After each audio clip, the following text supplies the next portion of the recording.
볼리TV의 토트넘 리포트. 오늘은 새롭게 영입된 맷 도어티 그리고 토트넘의 추가 영입 계획에 대해서 간단히 알아보는 시간을 갖도록 하겠습니다. 언제나처럼 구독과 알림 설정 꼭 부탁드려요.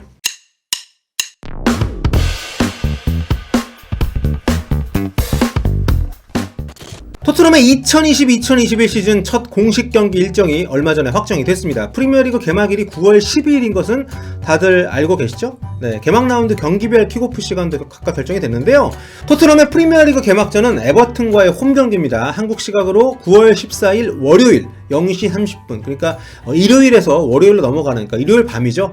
약간 시간이 늦고 또 월요일 새벽이라 출근이 걱정되긴 하는 시간입니다만, 다행히 2라운드는 경기 시작 시간이 아주 괜찮습니다. 그 다음 주 이제 9월 20일 일요일 저녁 8시입니다. 축구 보기에는 괜찮은 시간이죠? 그리고 이 두 경기 사이에, 그러니까 9월 17일에 불가리아 원정이 잡혀 있더라고요. 네, 유로파리그 예선 2라운드 대진이 확정이 됐는데, 로코모티프 플로드디프라고, 이 팀 만나게 됩니다. 사실 불가리아가 영국 정부에서 그 방문 시에 자가격리 2주 필수로 요구하는 그런 대상국가에 속해 있기 때문에, 원칙적으로는 여기 갔다 오면 바로 자가격리 2주를 또 해야 되는데, 영국 정부 법령에 이렇게 예외 조항이 있어요. 국제 스포츠 대회에 참가하는 엘리트 스포츠 선수들 같은 경우에 면제를 해줘서 걱정할 필요는 없다고 합니다. 이제 그러고 보면 이제 개막도 얼마 남질 않았네요. 잉글랜드 새로운 리그도 새로운 시즌 이제 준비하고 있는 상황인데, 토트넘이 최근에 이제 영입 작업을 계속 진행을 하고 있는데요. 이번에 울버햄튼에서 오른쪽 수비수인 맷 도어티를 영입을 했습니다. 감독들이 이제 자기 팀하고 경기할 때 잘한 상대팀 선수에게 좀 빠져드는 경우가 있는데, 도어티가 좀 그런 케이스입니다.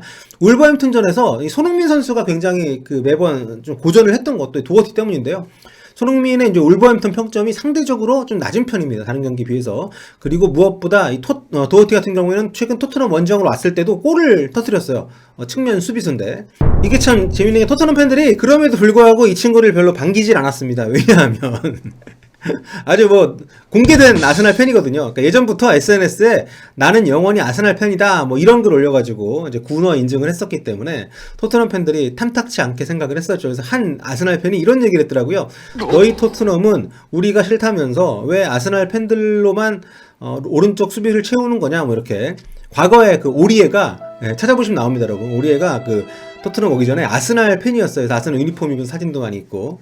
근데 이번에 또 도어티도 아스날 팬인 선수가 오니까 굉장히 아스날 팬들이 좀 놀리는 거죠. 굉장히 좀 토트넘 팬들 입장에서는. 네. 물론 그게 중요한 건 아닙니다. 아스날 팬이라고 토트넘에서 못 뛴다는 법은 없습니다만은. 보이시나요? 과거에 10년 동안 트위터에 엄청 올렸어요. 본인 스스로 이거를. 자기가 토트넘 갈 줄 몰랐겠지. 그래서 아마도 이게 본인도 부담이 됐던 것 같아요. 그래서 이번에 토트넘 입단했을 때 토트넘 구단 공식 영상을 찍었습니다. 토트넘 유니폼을 입고, 이거 본인이 이제 과거에 올렸던 트위터 영상을 지우는 영상. 재밌지 않습니까, 이거? 도어티는 풀백이지만 공중볼 탈취 능력도 굉장히 좋습니다. 체격 조건이 아주 좋기 때문에 공격 가담도 아주 뛰어나고 수비력도 준수한 편이고요. 스피드하고 힘을 겸비한 선수인데 지능적인 플레이에도 능한 아주 측면 수비수입니다. 울버햄튼 3백에서 오른쪽 윙백을 맡았던 선수인데, 무리뉴 포백에서도 좋은 역할이 기대되는 거는 바로 이제 그런 이유 때문이죠. 이미 무리뉴 감독의 포백에서는 오리에가 변형 3백식으로 해가지고 사실상 윙백처럼 뛰기도 했었기 때문에 도어티의 적응은 저는 별로 이렇게 문제가 될 것 같지 않다고 생각합니다. 1992년생이니까 이제 손흥민 선수하고 동갑인데요. 커리어의 대부분을 하위 리그에서 보냈습니다. 그러다가 2년 전에 이제 울버햄튼 승격할 때 울버햄튼 소속으로 같이 이제 올라와서 프리미어리그 2시즌밖에 안 뛰었는데요. 풀백, 윙백, 그러니까 측면 수비수를 주로 보는 선수인데 2년간 11개입니다. 프리미어 리그에서만. 굉장히 공격 포인트가 많은 편이죠, 수비수 치고는. 그리고 2년 동안 단 2경기 빼고 지금 프리미어 리그 전 경기를 다 뛰었습니다. 아주 인상적이죠. 그러니까 기량도 좋은 선수지만 부상으로 잘 빠지지도 않는 아주 튼튼한 그런 풀백이다, 이렇게 보시면 됩니다. 참고로 지난 시즌 토트넘 주전 풀백이었던 오리에가 이제 2년간 한 골 도움이 7개였기 때문에 상대적으로 좀 차이가 좀 많이 나죠. 도어티는 이제 미드필더 호이비에르, 또 골키퍼 조하트, 그리고 이제 2004년생 유망주죠. 프리시즌에 나왔던 이제 알피 데빈에 이은 이번 여름 4번째 영입입니다. 올 시즌에 이제 영입한 선수들을 날짜 순서대로 정리를 한 건데, 아직 보강할 포지션이 이제 더 있기 때문에 아마도 한 달 정도 지금 남은 이적 시장인데 추가 영입이 더 있을 거라고 당연히 예상을 하고 있습니다. 자, 반면에 지금 팀을 떠난 1군 선수들 한번 볼까요? 지금 5명인데요. 계약 만료로 떠난 베르통원을 제외하면 뭐 주전과는 거리가 좀 있는 선수들이긴 합니다. 임대로 간 선수들은 뭐 다시 돌아오긴 하겠습니다. 어쨌든 뭐 지금으로서는 전력 외이기 때문에 현재 토트넘이 이제 몇몇 포지션에 추가 보강을 준비를 하고 있는데 현재까지 알려진 바에 따르면은 뭐 왼쪽 풀백, 뭐 백업 스트라이커 그리고 뭐 센터백, 중앙수비 이 정도 지금 생각을 하고 있는데 뭐 수많은 선수들의 이름이 좀 거론이 됐고 계속 거론이 되고 있는 상황입니다. 근데 뭐 최근에 거론된 선수들만 좀 말씀을 드리면 왼쪽 풀백 같은 경우에는 이제 세비야의 그 세리오 레길론 그리고 이제 와포드의 퍼비스 에스피난 이 두 선수가 좀 집중적으로 좀 보도가 좀 많이 나오고 있습니다. 루머가. 그리고 이제 가장 중요한 게 저는 케인의 백업 스트라이커 자리인데요. 아틀레티코의 전 첼시 공격수인 디에고 코스타 그리고 이번에 강등된 본머스의 이제 뭐 조슈아 킹, 뭐 컬럼 윌슨도 얘기가 나오고 있고. 근데 개인적으로는 이제 왼쪽 풀백은 어떻게든 영입이 될 것 같은데 이제 백업 스트라이커가 좀 쉽질 않아 보입니다. 이게 안 다치면은 거의 정경기 뛰는 원톱 스트라이커잖아요, 해리케인이. 근데 이런 선수의 백업이라는 거는 거의 뭐 선발로 나갈 기회를 거의 없다고 봐야죠. 그러니까 백업 골키퍼 수준입니다. 선발 출전 가능성만 놓고 보면. 근데 이거는 이제 오는 선수만의 문제도 아닌 게 토트넘 입장에서도 이제 이 자리에 들어오는 선수가 주전이 아니라 이제 백업이니까 이정류는 연봉을 많이 쓸 수가 없잖아요.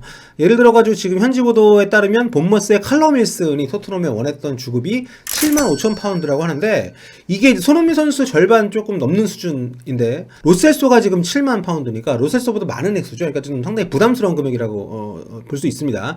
아무튼 뭐 백업 스트라이커는 어떻게든 해야 되는데 지금 이런 상황에서 네 마땅한 선수가 있을지 그러니까 요렌테 정도로 해줄 수 있는 선수가 딱 필요한데 아무튼 이게 지금 토트넘의 과제고요. 추가적으로 내보낼 선수들도 좀 거론이 되고 있습니다. 도어티가 영입이 됐으니까 일단 뭐 세르지 오리에가 지금 팔고 있고요. 도어티 데리고 오면서 맛 이적을 시키려고 했는데 오리에가 거부를 했다고 하고 AC 밀란 이적설이 있는데 AC 밀란에서 지금 이적료를 지금 레비 회장 마음에 안 드는 액수를 계속 불러가지고 계류 중인 상황인 것 같습니다. 뉴캐슬 임대를 갔다 돌아온 왼쪽 풀백 데니 로즈 역시 다른 팀을 찾을 것으로 보이고요. 백업 골키퍼죠. 가짜니가 같은 경우에도 이적설이 나오고 있습니다. 지난 시즌에 요리스 부상일 때 굉장히 잘해주면서 넘버2 자리를 굳혔다 싶었는데 무리뉴 감독이 이번에 조하트를 데리고 왔잖아요. 그러면서 입지가 굉장히 애매해졌습니다. 지금 풀럼에서 가짜니가를 원한다는 얘기가 있는데 뭐 가짜니가 입장에서는 고민이 될 만한 상황이고요. 자, 바쁘게 돌아가는 이적 시장. 어느새 토트넘 관련해서 김민재 선수 언급은 좀 사라졌는데 그렇다고 아예 딜이 엎어졌다고 볼 수는 없을 것 같고 좀 기다려야 될 것 같습니다. 뭐 누가 됐든 손흥민의 동료로 다음에 이제 새롭게 들어올 선수는 누가 될지 또 어떤 포지션이 강화가 될 것인지 좀 기대가 됩니다. 지금까지 볼리TV 저는 서영욱이었습니다. 다음 시간에 또 토트넘 리포트 재밌는 얘기 들고 돌아오도록 하겠습니다. 김민재 갔으면 좋겠는데 좀 여러분하고 같이 뭐 기다려보죠. 네, 다음 시간에 뵐게요.